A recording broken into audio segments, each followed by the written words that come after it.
Seahawks fans, wherever you may be, thanks for listening to the show. Join your hosts, Bill Alvstad and Keith Myers, as we talk Seahawks football.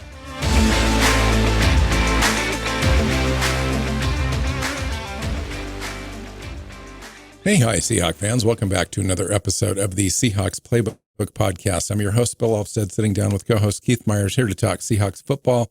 And we are talking about edge rushers today and our continuing look at the roster evaluations. Last week, we did the first position group of the defense, the defensive line, defensive tackles, and defensive ends.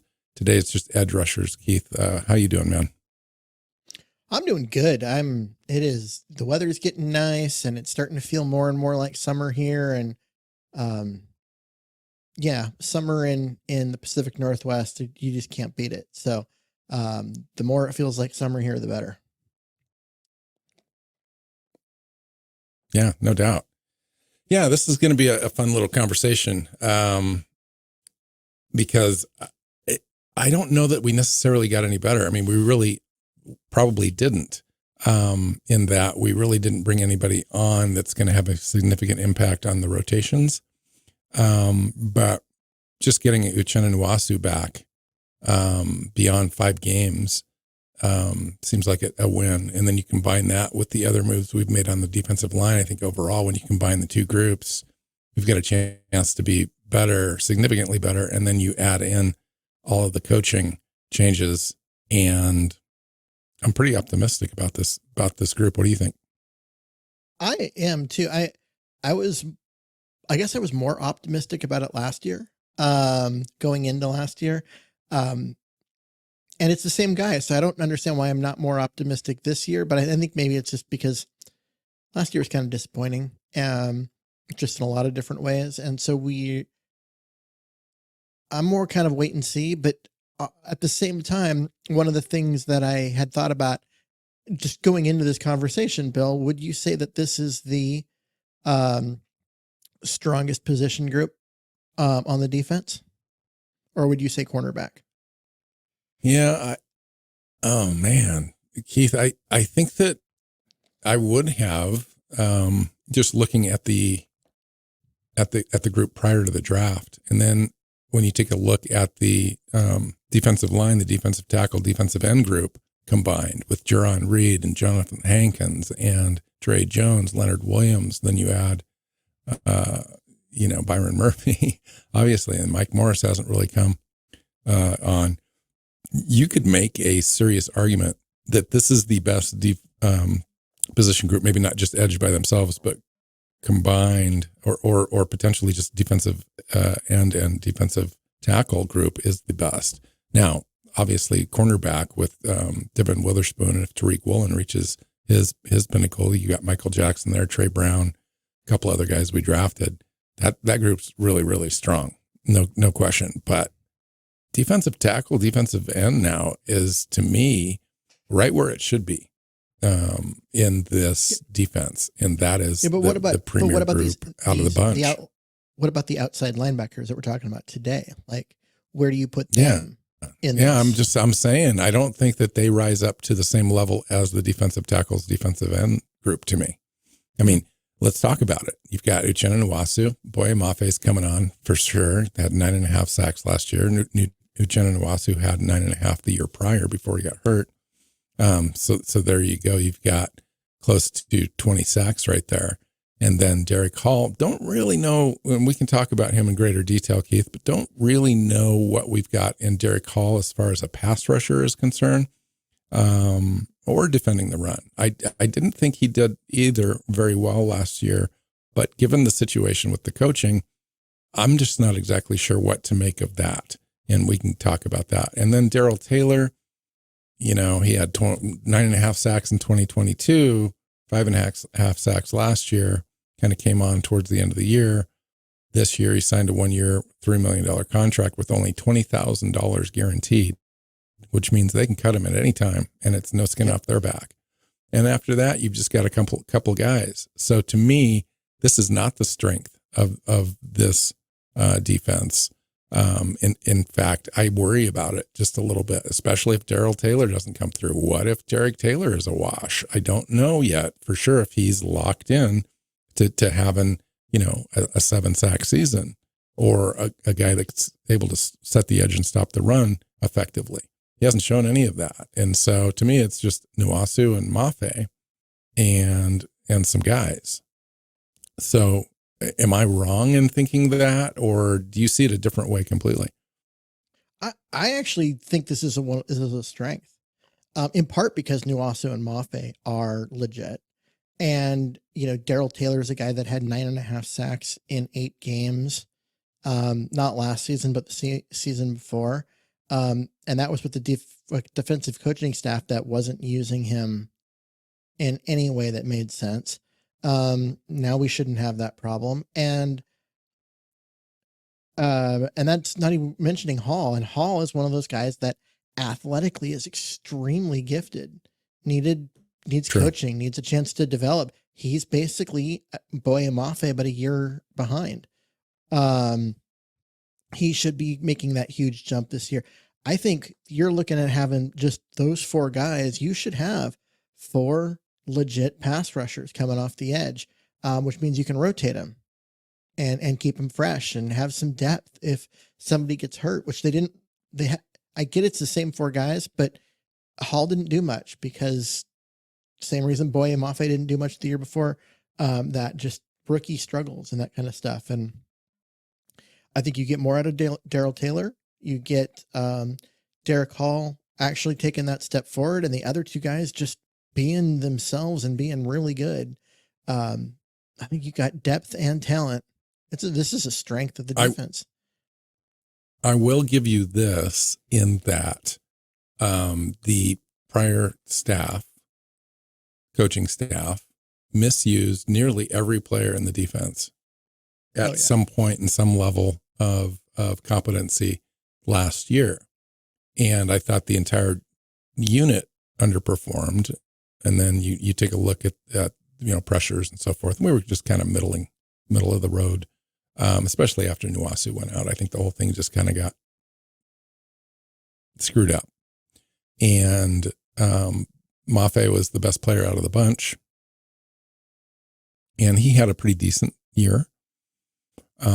But you expect, he's got so much talent, and we have so much talent around him. I expect even a bump this year from Boye Mafe. Uchenna Nwosu, especially surrounded by the kind of players that he's being surrounded by, should get a bump. If he plays a full season, I would expect that 9.5 sacks to be his floor. He could have as many as 12 to 14 in this defense. Boye Mafe, same thing. Guys should have 12 sacks based on the way that McDonald runs this defense and the job that the interior guys are going to be asked to do and probably will do, especially with Byron Murphy coming on. And then as far as Derek Hall goes, Keith, for me, I just can't enshrine that yet. I can't say that he's going to have a certain productivity. Certainly the upside, Keith, 23 years old, 6'3", 245, ran a 4.55 40, extremely talented as far as just being an athlete. His senior season, he had 12 tackles for loss and 7 sacks, pass interception, couple forced fumbles. Team captain character is there for sure. Like, he's a hard worker. He's going to work as hard as anybody on that defensive line. I'm pretty assured of that. Now, I got to have Mike McDonald and company put him in the right spot to be successful. Like, where does he fit in the rotation? Can he beat Darrell Taylor out? Is he going to be, is he going to play 25% of the snaps, or is he going to try to figure out a way to get his self on the field for 40%? I don't know. And it probably doesn't matter in a sense in that productivity, that third pass rusher, that fourth guy coming in on third down and longs and all that kind of stuff. Whether it's Darrell Taylor or whether it's Derek Hall or whether it's Nelson Caesar, one of the undrafted guys that they have on the roster, I don't really care as much as I just want to see it consistently throughout the year. And I'll give you the top 2 guys. Nuasu and Mafe for sure. And combined with the increased productivity on the interior, they could have some serious chops this year.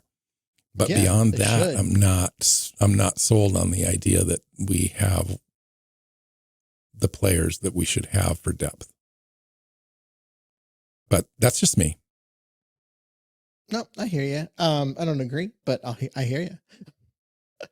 But no, yeah, this is, I have high expectations, and I'm usually the one out of the two of us to try and like, okay, let's keep the expectations reasonable. Right. But for some reason, this group, I just have really high expectations for. I think that these guys can flat out play. I think there's a lot of depth and a lot of talent, and you're going to have a hard time convincing me otherwise. Well, why don't you convince me? Why don't you convince me on Derek Hall and why I should be bullish on that? Why I should be bullish on Darrell Taylor coming in, 27 years old. He's kind of been up and down. He's kind of shown in spurts that he's a good player, but he's never had that consistency. Why is he going to be consistent this year and will even make it out of camp with only a 20,000 guaranteed on him?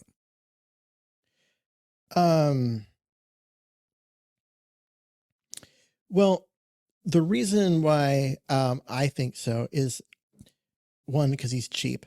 It doesn't cost much. And two, the talent is just there. Like his explosiveness as an athlete, that first step, that his ability to turn speed into power.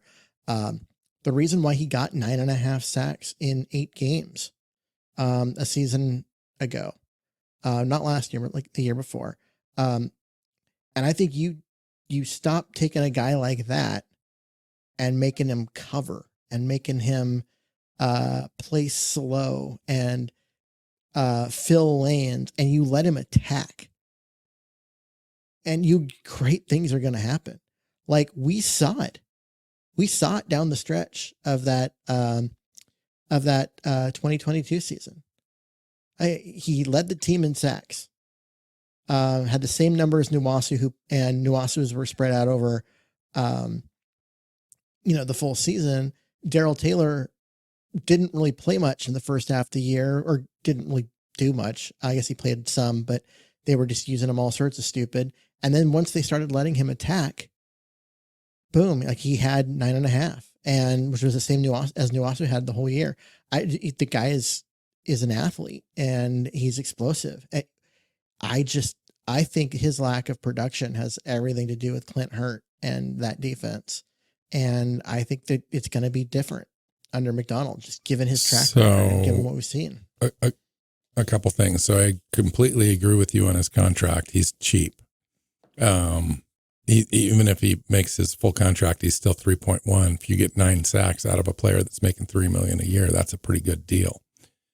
So I agree that he's a cheap option for a, third or fourth pass rusher on the team for sure. And with an opportunity to earn more reps, no question. Now, as far as dropping back into coverage, he's going to be asked to do that with under this scheme and in this regime. And so he's not going to be able to get away from that. Also, I think that Mike McDonald and company will literally mandate him or force him to be a better tackler in open space and to work through and shed blocks and all that kind of stuff. And if everyone else can do it, Boye Mafe, Derek Hall, Nuasu, he's not going to get a pass, and he's not going to get on the field if he can't. So that's my concern. Yeah. Again, to me, it comes down to usage, and I just don't have any confidence in the way that he was being used. I don't either, Keith. And I think that, and I don't think he's going to be doing much coverage or that kind of stuff. He's going to be a situational guy. He's going to be a guy that he's coming in when the other team's throwing. He's coming in and he's going after the quarterback. And that's how he's going to be used. And if they're using him in another way, I think that's not playing to his strength. That's not doing what he does. We've seen that. But when he starts, if the goal is to get after the quarterback and attack, he can do that, and he does that really well. And that's why part of it is, like I said, it's usage, it's coaching, it's scheme. I think they're going to be able to get a lot more out of him than Clint Hurt ever did, because I just don't agree with that, how he was used in the old defense. So I don't either. Yeah. So let's start with Uchenna Nwasu, 27 years old, 6'2", 251, in the third year of a 3-year contract, right?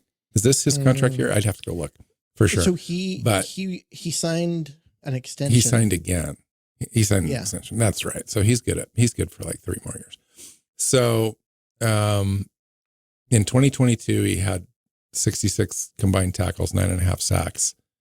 In 5 games last year, he had 16 tackles and a couple sacks. I have every expectation that he's going to increase those numbers from 2022. And the only reason that I say that is because of Mike McDonald and Arde and a few of the other coaches that he's going to have, and the opportunities that he will have being on the field and being able to stunt and disguise and all that stuff that he just hasn't had before to help him, in addition to having a Byron Murphy and a Williams all season long. In fact, the game that he left was the last game that we didn't have Williams. And then Williams came, that kind of, so he never really played with him. Yeah. And so I think with those 2 players in the middle, he's got a real opportunity to be a star. Now, I don't know if he will, but he's got that opportunity. And I think the team would be wise to try to maximize him at every corner, and Boye Mafe too, obviously. But Nwasu's just got that skill set where he's really good at defending the pass. He's really good at stopping the run. He's very good at going forward and getting to the quarterback and disrupting, causing pressures even when he doesn't get there. So I really think that he's in a prime position to have the most increase in productivity this year. Oh, I would. Yeah. I mean, I think he's in a position to take a step forward and do better. But what does that number look like? How many sacks? I mean, we can look at the tackles and tackles for loss and the other things that they do, but just looking at sacks, does he get to 12? Yeah. I mean, I certainly think he could, depending on what they're asking him to do, play in, play out. Maybe they'd rather have the pressure rate. And so that's kind of what they're gauging. And we'll see how he finishes. I think he's fully recovered from his pec injury. So he's going to be back on time and all that. But I think that he could definitely he'd get to 14. There were stretches even in his 9.5 sack season in 2022 where he went, 3-4 games without any sacks. It'd be nice to see that. I think 12. I mean, yeah. What do you think his floor is? I think his floor is 8. And his 12 makes sense for me. I don't know if he gets much more. I don't know if he's a superstar like Bosa or, those kind of guys. Can he affect every play? In some way, yes. He's definitely a 3-down player. Yeah, he's definitely. Yeah. But does he, I look at guys, Bosa, Aaron Donald, even though he was a tackle, but you accounted for them on every play. They affect every single play. When he had that 9.5 sacks in 2022, we didn't have anybody else on the line to take pressure off of him. He was double teamed. He was the guy that was double teamed. Was that the same year that Jamal Adams had a pile of sacks, or was that 2021? No, that was 2021. Okay. Yeah. I mean, I could see him having a big year. Honestly, the person I expect to have the biggest jump forward in terms of stats is Boye Mafe. I think he's going to have more opportunities to finish those plays and not just get pressure, but get home. Yeah. Yeah. I mean, in 2022, he had, by all accounts, he had a great rookie season, 41 combined tackles, 3 sacks. He only had 3 sacks, but you know what? Until the last 3 games of the season, they really didn't even use him as a pass rusher. He literally was just in there to kind of play the run and set the edge on the first 2 downs. And then wisely, they used him a little bit more effectively last year. I still don't think it maximized his talent. I don't think they maximized anybody's talent. No. And then you had Byron Murphy in and Williams, all season long. And the other guys they have there, in Jerron Reed and Hankins and Dre Jones. I mentioned Leonard Williams. Don't even know about Mike Morris yet. That's a lot of talent. That's a lot of talent that it's going to take the pressure off Boye Mafe. And if they double team Boye Mafe, Nwasu is going to be available. Leonard Williams is going to be available. And that's why I think that the person who takes the step forward is going to be Mafe. He is not going to be double teamed. There aren't enough blockers for him to get to, because they're going to be more concerned with Nwasu and one of the big uglies, whether it be Murphy or Williams, right? I mean, those are the guys that are going to get doubled, not Mafe. So Mafe's going to have the opportunity to get home and get those sacks. Let's talk scheme really quick. So pressure rate and blitz rate from Mike McDonald is fairly conservative. Like it's like around 20%. Whereas his predecessor, Wink Martindale, used to create pressure at almost 40%. So he's quite a bit more conservative on his pressure rates, at least the last couple of years. Now, overall philosophy and personnel, does that dictate some of the pressure rate? Yeah, probably a little bit, maybe give or take. But do you expect them to dial up pressures and stunts at an increased rate this year than they did with the Ravens? I think they will, because I think they have to. The way that this team is built currently is strength at cornerback, and strength up front. And I think they're going to dial up more pressure because they're going to be able to trust their corners to win. And I think I think they will. Now, the thing is that the pressure rate stats that you're referring to are about bringing extra guys. Yes. Blitzes. You don't have to bring extra guys. If you disguise where they're coming from, if you scheme around, and he does that very well, and you bring guys that loop or stunt or twist, you can create pressure with 4 guys, and just being more creative than the Seahawks have been since. Oh, they'll rush Rashawn Jenkins or Julian Love or Kevon Wallace, and drop Nwasu into coverage. Or Mafe, for example. That's part of the deal. Yeah, because the pressure can come from anywhere. The pass rushers can come from anywhere. And they disguise everything really well. And this is why I think that they're, to me, it isn't about how often you blitz. It's about how often you affect the quarterback. And if you have to blitz to affect the quarterback, you're in trouble, because you're going to leave. You just have less guys in coverage. Mm-hmm. And it becomes a numbers game, and you need more guys in coverage than they have out in routes, by at least 2, or the probability flips to the offense pretty heavily. And so if you don't get home on a blitz play, you're setting yourself up, right? So correct me if I'm wrong. If didn't McDonald and his defense have the best pressure win rates in the NFL the last 2 seasons, and only rushing 4 like the majority of the time? Yep. So they were able to generate pressure while more than anyone else, while blitzing less. that scheme. It's both that scheme and players.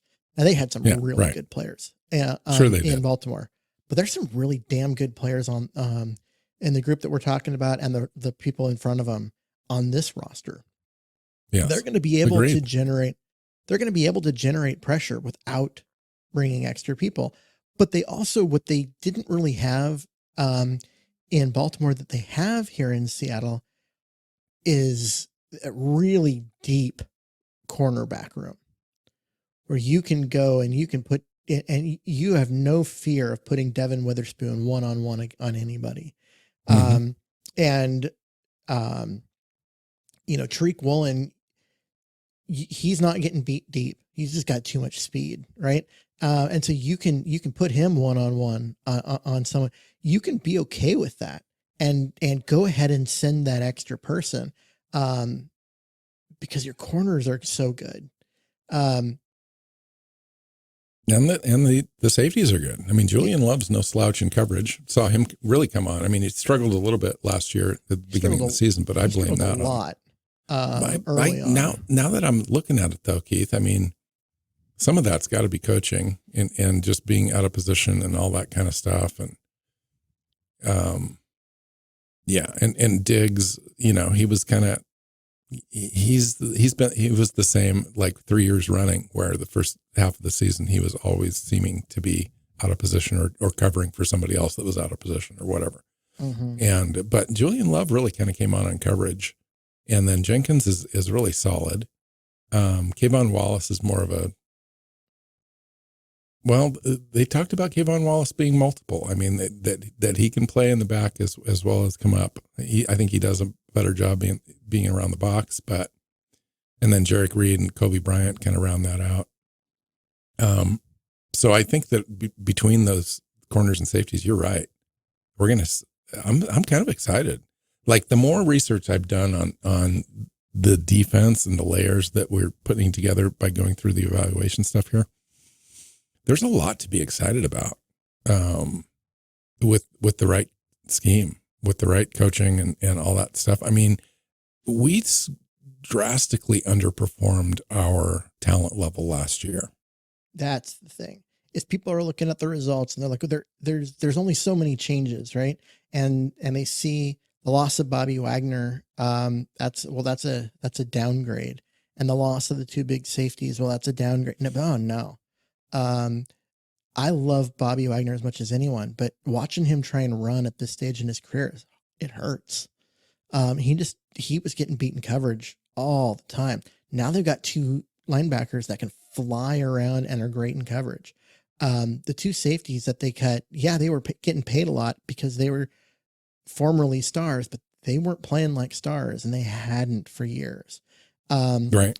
And so it's not a downgrade. So I think talent wise, they're better.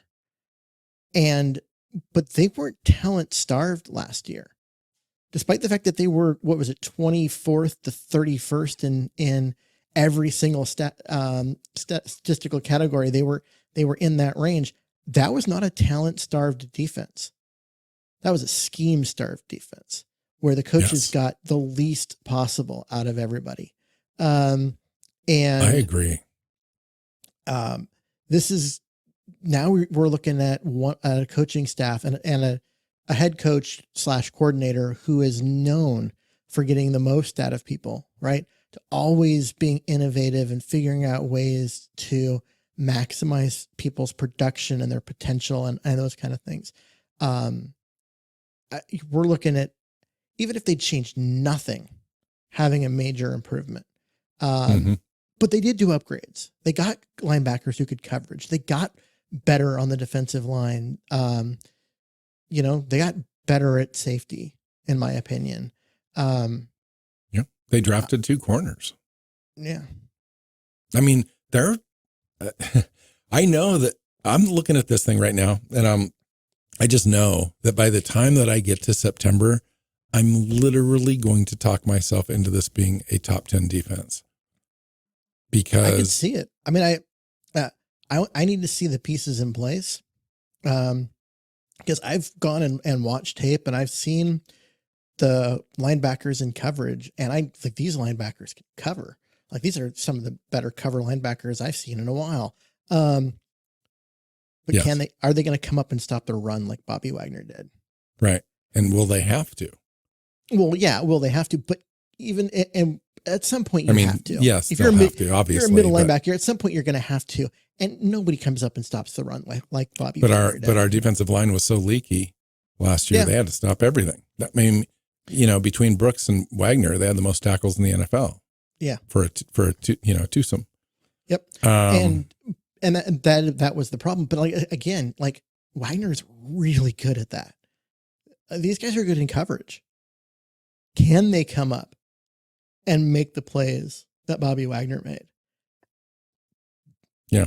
I think that they will. I mean, Jerome Baker's no slouch, and he's going to be kind of a weak side guy, a little rangy. Dodson's going to be great in the middle. I think, they're probably underrated at filling gaps and tackling, depending on what they ask them to do. But I know Mike McDonald's not going to basically create a defense where he said, our number one goal is to be physical, to have a physical identity. And then to have his inside linebackers be passive, that's not going to fly. Yeah. I'm just, yes. It just in terms of ability is my I know they can cover. That's what they're good at. That's why they were signed. Are they going to come up and be physical at the line of scrimmage? So let's talk about, there's 3 players that are essentially practice squad level players. And is there any one of those guys that could somehow rise up to displace probably Darrell Taylor? Because right now it looks to me like they would only keep 4 edge players on the active roster. And you've got Joshua Onajogu, Nelson Caesar, who they picked up as an undrafted rookie free agent, and Sonny Anderson, another undrafted free agent who the Seattle Seahawks gave $100,000 guaranteed to as an unrestricted free agent. Mm-hmm. So anything rise up to you in any of those 3 players? Honestly, I don't know. Sonny Anderson. I like Nelson Caesar just as a pure guy because he's 6'3", 254 with 33.5-inch arms. And he's got all the other kind of intangibles as far as production and team captain and all that kind of stuff. It seems like they may want to keep him around. I know that he was one of the most coveted undrafted rookie free agents in all of college, in all of football, trying to get him on the roster.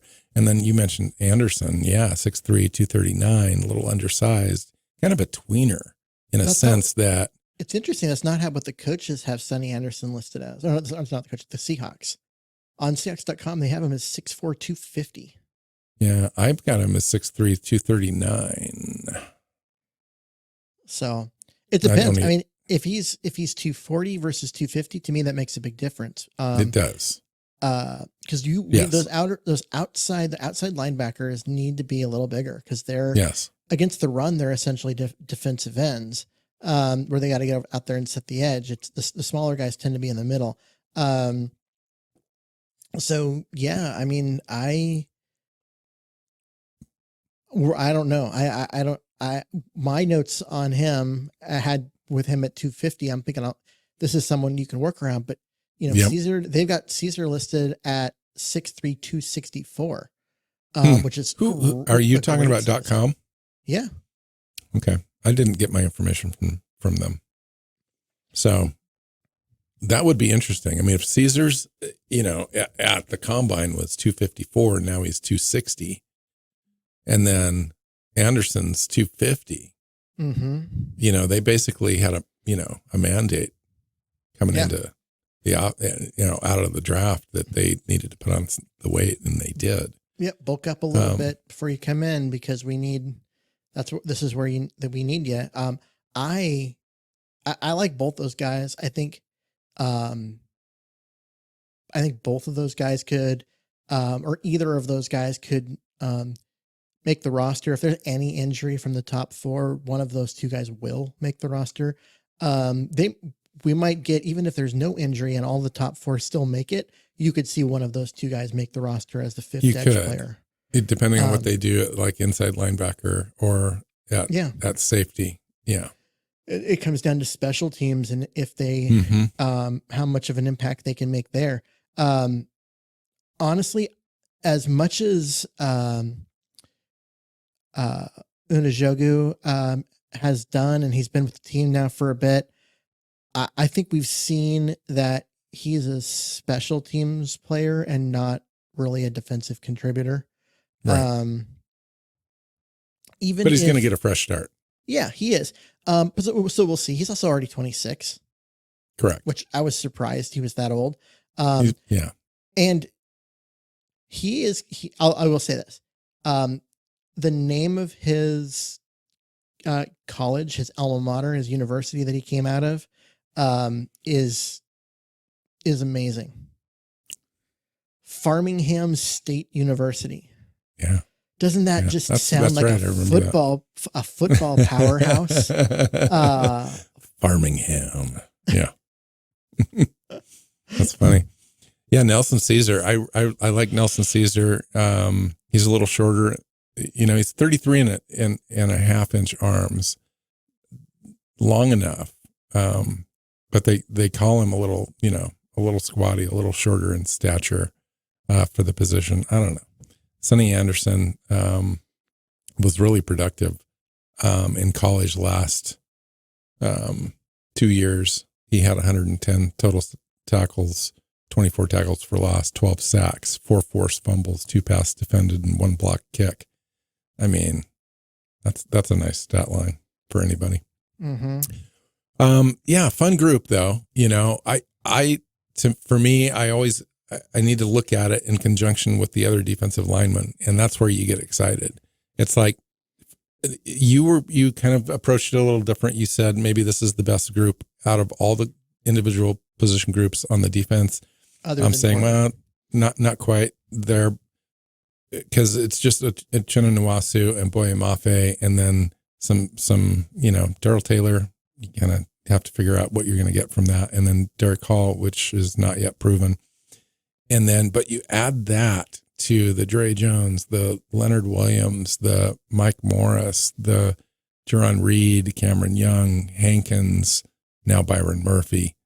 There's a lot there to get excited about overall, and they work together, as a unit.